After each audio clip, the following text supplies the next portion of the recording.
E ele não participou dessa dogmática de fazer parte da escola rabínica da época, que eram os fariseus que comandavam, porque já se tornou uma sistêmica político-religiosa que dominava e governava, ao ponto de se tornar tão religiosa que ele a combateu. Se teve uma escola que ele combateu, foi a escola rabínica, hipócrita, farisaica, religiosa.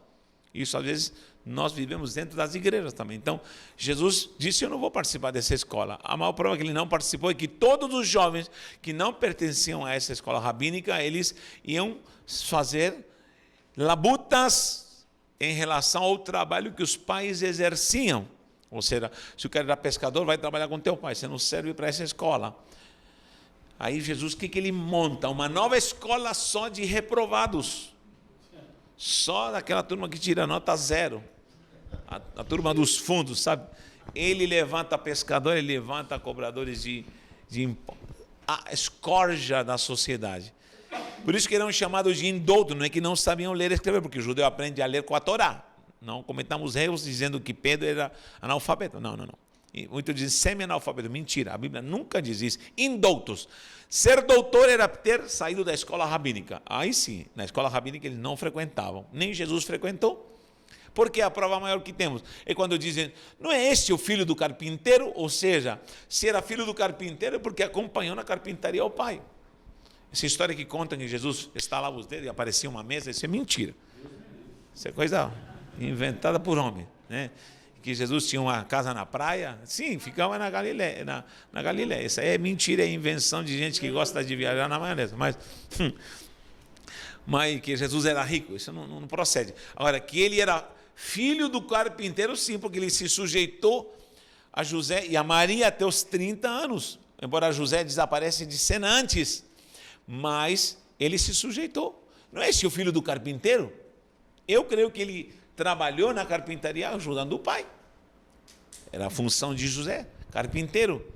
E não pense que Jesus até então era magro, assim como pintor. Não. Para ser carpinteiro naquela época, meu irmão, lá naquele tempo não existia maquita, não existia furadeira, o negócio era bem pesado, era coisa séria. Então, para ser chamado filho do pescador, os filhos de Zebedeu estavam à prova. Os filhos de Zebedeu eram pescadores, né? Tiago e João eram pescadores e largando as redes, porque tinha uma sociedade, e o pai, que era Zebedeu, era o gestor dessa sociedade de pescaria. Os filhos seguiam essa linha do próprio pai. Assim também Jesus deixou tudo e seguiu. Logicamente, José já havia morrido e Maria continua viva no ministério dele. Quantas vezes Maria foi até ele e conversou com ele? Agora, preste atenção.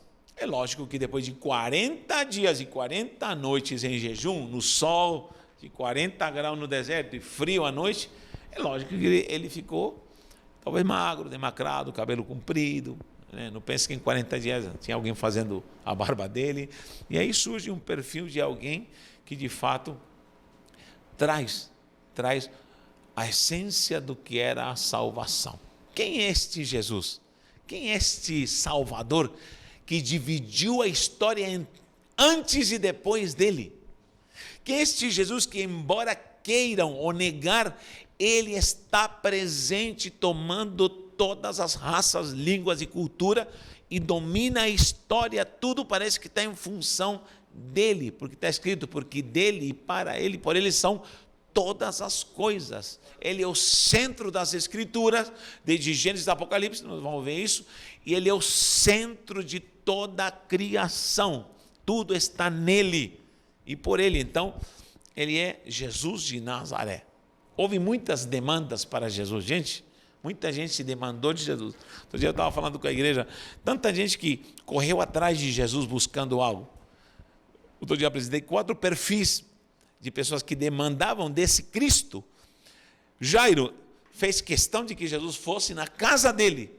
E há pessoas que estavam procurando em Cristo algo, como até hoje, pessoas que querem Jesus, vai na minha casa. E Jesus foi.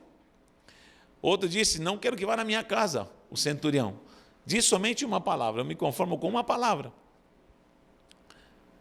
Alguém que disse, não quero nem que ele vá na minha casa, nem que dê uma palavra. Eu somente, se eu tocar na orla do manto dele, eu vou ser curada no caso. Não quero que ele fale comigo, não quero que ele vá na minha casa, quero tocar somente nele. E de fato alcançou. E teve outro que disse, não quero nem que vá na minha casa, não quero nem que ele fale comigo, não quero nem tocar nele, somente quero ver quem ele é. Zaqueu disse, quero ver quem ele é. Somente um olhar dele já soluciona tudo. E é engraçado que esse que falou, somente um olhar, aí que está. Quem entendeu o que é o olhar de Jesus vai ganhar a benção. Jesus fala assim, você queria somente um olhar, mas eu vou me hospedar na tua casa. Eu faço questão. A única pessoa que Jesus fez questão de se hospedar na casa dele foi aquele que entendeu o que é o olhar de Jesus. Todos demandaram, onde disse, vai na minha casa, porque minha filha está doente. Vamos? Não, nem vai na minha casa que eu sou pecador. Somente uma palavra. Maravilha, parabéns, gostei. Mas a outra disse, pum, a turva quer tocar. Ele disse, quem me tocou? Para com isso. Não, alguém me tocou. Arrancou algo de mim. De mim saiu virtude. Aleluia. De mim saiu algo espiritual. A mulher conquistou e foi curada. Ela nem queria aparecer, porque nem podia. Mas aqui eu disse, eu quero ver quem ele é. Se ele me olhar, está feito, já sei quem ele é. Quando olhou, Jesus vai até ele. Daqui eu desce. Você ganhou a benção, vou para a tua casa. E você nunca vê Jesus falando, você é pecador, não. Ele diz, hoje a salvação chegou nesta casa. Ele mesmo sozinho diz, eu devolvo tudo 4 vezes mais. Essa é a verdadeira conversão de quem olhou para Jesus.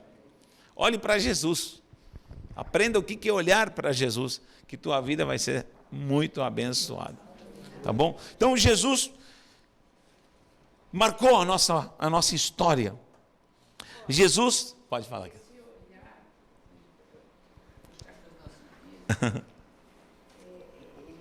define quando você tem essa intimidade. Sim. O olhar ele define.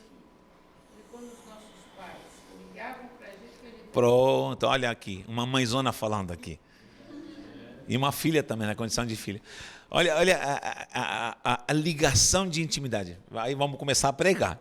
Mas um olhar, sabe o que significa? Podemos nos aprofundar nisso. Eu vou mandar a pregação desses perfis. Mas olha, um olhar significa entender a personalidade. Ela está dizendo, meu pai me olhava e eu já sabia o que ele estava pedindo. Ana, olha, igualzinho hoje. Filho. Então, um olhar. De fato, meu pai criou 16 filhos. Gente, era um olhar assim. E sem fazer careta. Não, era só olhar. Está reprovado, está aprovado. Oh, sai correndo, desaparece. Vou te dar 10 segundos para você sumir. Corre. Ou está aprovado. Um olhar do pai. Então, a que nível de intimidade eu cheguei ao ponto de reconhecer o olhar de Jesus? Eita, manto de glória. Vamos lá. Jesus é o segundo membro da Trindade. Essas palavras são bem superficiais para tratarmos. O segundo membro da Trindade, né? Porque a gente crê nisso. Pai, Filho, um troninho para um troninho para outro. Antropopatismo. Deus tem mão. Que tamanho a mão de Deus? Deus tem pé, ele pisa. Diz que ele pisa na terra. Quanto Deus calça?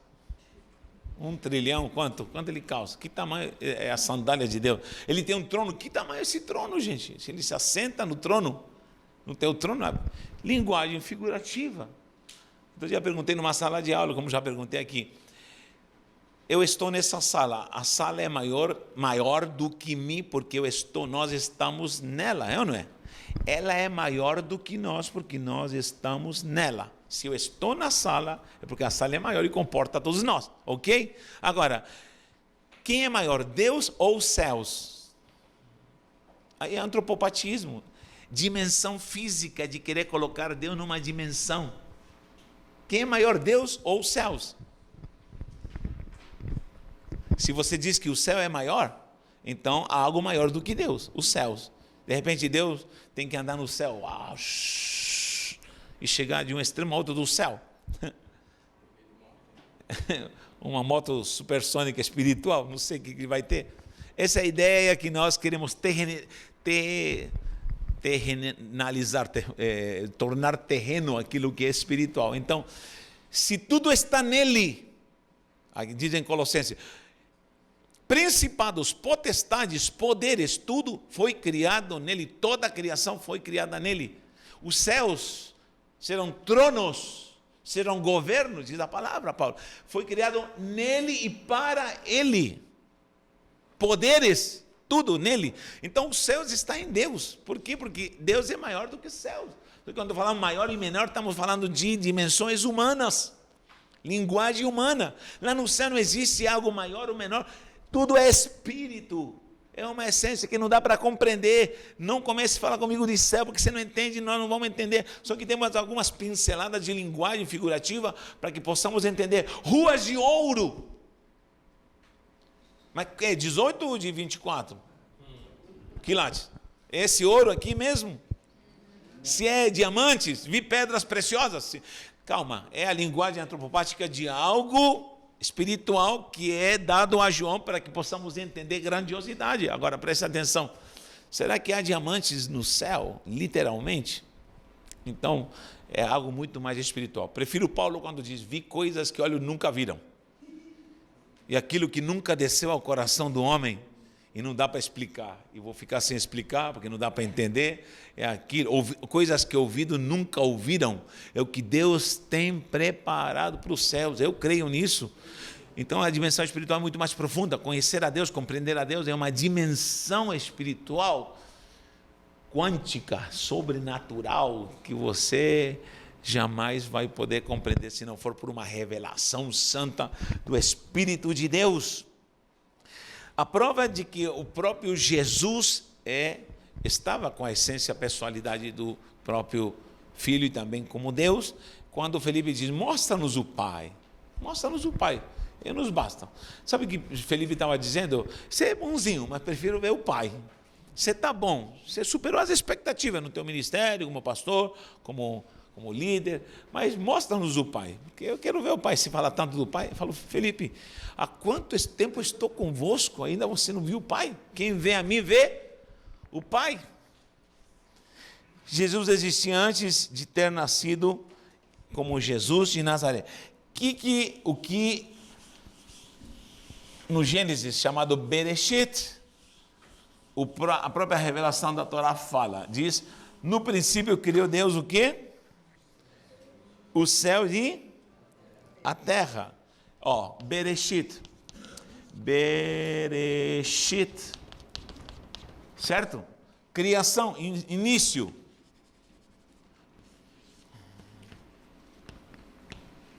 Certo?